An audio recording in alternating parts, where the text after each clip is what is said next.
Hal from Fredericksburg has a question about a leaky balcony. This is it, and it's on the second floor.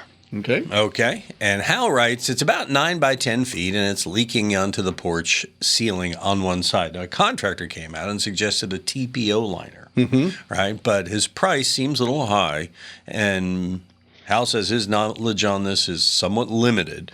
So he wants to know, do you think one of these TPOs is a good solution for a balcony like that? When you have a balcony, at first it's a roof. Okay. Right? So you have to treat it as a roof, and the TPO is a great material to do that.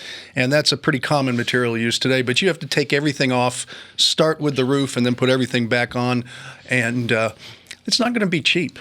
And you need to have it done because it's causing a lot of damage. So I think it's a fine material. You can certainly get more estimates, like from Ideal Roofing or other companies. Maybe so, yeah. And see if you can get a little bit better price, but I don't think the price is too out of line. Actually, he's in Fredericksburg. I don't think Ideal will. Oh, sorry. I think that trip fee will kill you. Okay. So, but it would be a good idea, even in Fredericksburg, to get another estimate. Yeah. There's a lot of roofing companies out there. So. Yeah. But the TPO, that's a material that would probably be used. All right, there you go. And what we do is answer your questions just like that when you write to us at HomeShowRadio.com.